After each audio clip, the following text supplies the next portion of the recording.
आपको धार्मिक आजादी के बारे में ये बात जरूर कहूंगा, और इस बात पे आप गौर करें। भाजपा के लोग ये चिल्लाते हैं कि हम सारे schedule caste, backward schedule tribe के लोग हिंदू, और भारत की जातीय व्यवस्था में अपर कास्ट के लोग, ये सब लोग मिला के हिंदुओं को बार बार कहते हैं 100 करोड़ हिंदू हैं, 100 करोड़ हिंदू। उनके हिंदुत्व का एक सच आप जान लो, अभी अयोध्या में राम जी की प्राण प्रतिष्ठा हुई, पूरे देश में हर्षोल्लास उन्होंने मनवाया, कोई परमिशन नहीं, किसी को कोई दिक्कत नहीं, सब लोगों ने, जो लोग उनमें आस्था रखते हैं, सब लोगों ने अपने आयोजन किए।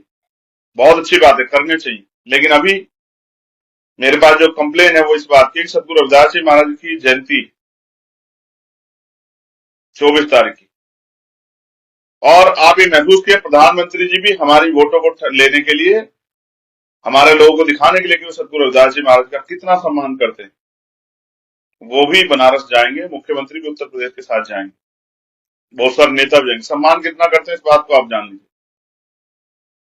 लोगों ने मुझसे कहा कि वो हमें परमिशन नहीं दे रहे हैं, क्योंकि हम जब गांव में हमारे हालात बहुत अच्छे नहीं थे, तब गांव में गुरु घर था, हमने गुरु घर बनाया, अब हम शोभा यात्रा निकालना चाहते हैं, प्रभात फेरी निकालना चाहते हैं, नगर कीर्तन निकालना चाहते हैं, लेकिन सरकार परमिशन नहीं दे रही है। पुलिस के लोग, एडमिनिस्ट्रेशन के लोग कहते हैं नई परंपरा नहीं चलेगी। आप मुझे बताओ,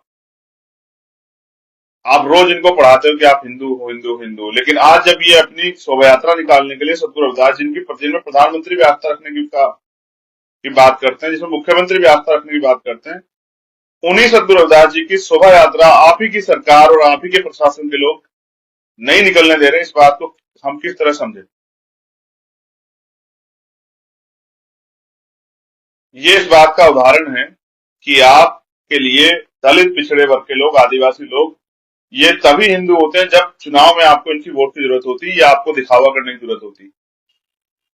असल सच ये है कि कभी आपने इनको ना अपना माना, और ना आप इनके अधिकार, इनके सम्मान स्वाभिमान की सुरक्षा कर सकते हैं। आप तो जो गुरु, जिनको हम पिता भी मानते हैं, गुरु रविदास पिताजी महाराज, जिनको कुल गुरु मानते हैं, शेड्यूल कास्ट की एक बहुत बड़ी आबादी, उनकी जयंती की परमिशन नहीं दे रहे हो, तो आप कितना सम्मान करते हो इस बात से पता लग जाए। मैंने भी अपने लोगों से कहा कि अगर वो जयंती की परमिशन नहीं देते हैं और आप चाहते हैं, मैं तो आपसे कहूंगा कि आप उनके विचारों पे चलो, मैं उनके विचारों को भी जरा सा बताऊंगा आज। लेकिन मैंने आपसे कहा, नगीना में भी बहुत सारे लोग जिन्होंने मुझसे कहा परमिशन नहीं हो रही, मैंने उनसे कहा कि आपका राज नहीं, तो आपकी परमिशन नहीं होगी, क्योंकि कहते हैं जिनका राज नहीं होता उनका धर्म भी नहीं होता। मगर मैंने उनसे कहा कि आप एक काम करो, आप खुशी मनाना चाहते हो तो ज्ञान का दीपक जलाओ। 23 तारीख को, 24 तारीख की जयंती, 23 तारीख की रात को अपने घरों पे दीपक जलाओ, ज्ञान का दीपक। आपकी नस्लें, आपकी औलादें पूछेंगी कि ये कौन है, तो आप उनको ये मत कहना कि इनको पूछो, इनके आगे माथा टेको, इनके आगे नाक रगड़ो, इनकी जय जयकार करो। इनको बस ये बताना कि ये वो गुरु है जिन्होंने 600 साल पहले ये विचार दिया कि पराधीनता पाप है, जान ले रे मीत, और रविदास पराधीन से कौन करे सो प्रीत, रविदास दास पराधीन सो कौन करे से प्रीत।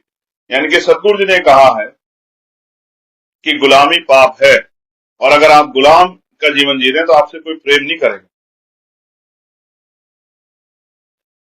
इसलिए मैं आपको ये बात कहना चाहता हूं कि बीजेपी के सच को हमें समझना पड़ेगा, और बीजेपी के लोगों के झूठ को भी हमें समझना पड़ेगा। ये बहुत बैनर लगाएंगे, सब कुछ करेंगे, लेकिन ये आपके गुरु जी से उनके सम्मान को कितना ख्याल रखते हैं आप ये समझ लीजिए। वही सतगुरु जी महाराज जिनके बारे में मैं अक्सर बताता हूं, जिन्होंने कहा ऐसा चाहूं राज में जहां मिले सबन अन्न, और छोट बड़े सब सम बसे, रविदास रहे प्रसन्न। इसका मतलब है कि सतगुरु जी ने कहा मैं ऐसा राज चाहता हूं जहां कोई छोटा बड़ा ना हो, जहां कोई ऊंच नीच ना हो, जहां कोई भेदभाव भाव ना हो, जहां किसी बहन बेटी का अपमान ना हो, किसी का जुल्म ना हो, किसी का जाति ना हो, किसी का दादागिरी ना हो, जहां किसी को भी, किसी भी व्यक्ति, किसी जाति धर्म का हो, पहनने के लिए कपड़ों की, खाने के लिए भोजन की, सर ढकने के लिए छत की, पीने के लिए पानी की, कोई कम समस्या ना, जहां कोई लूटपाट ना हो, कोई चोरी ना हो, कोई भय ना हो, किसी तरह को डर ना हो, किसी तरह का कोई भी ऐसा कार्य, अनुचित कार्य ना हो जिससे किसी को दिल को तकलीफ। मेरे प्यारे भाइयों, उस राज को उन्होंने नाम दिया बेगमपुरा राज। अपने बच्चों को बताना ज्ञान का दीपक जला के, बेगम का मतलब होता है बेगम, जहां कोई गम ना हो। आप सोचिए अगर देश के हर व्यक्ति के जीवन से गम खत्म हो जाएगा तो वो राज कितना अच्छा राज होगा, वो संविधान का राज होगा। उसी राज की बात मैं आपसे कर रहा हूं जिस राज को 600 साल पहले बेगमपुरा का नाम दिया, वही राज भारतीय संविधान में डॉक्टर बाबा साहब अम्बेडकर ने लिखा, हर एक व्यक्ति के लिए समानता, स्वतंत्रता, भाईचारा और तरक्की।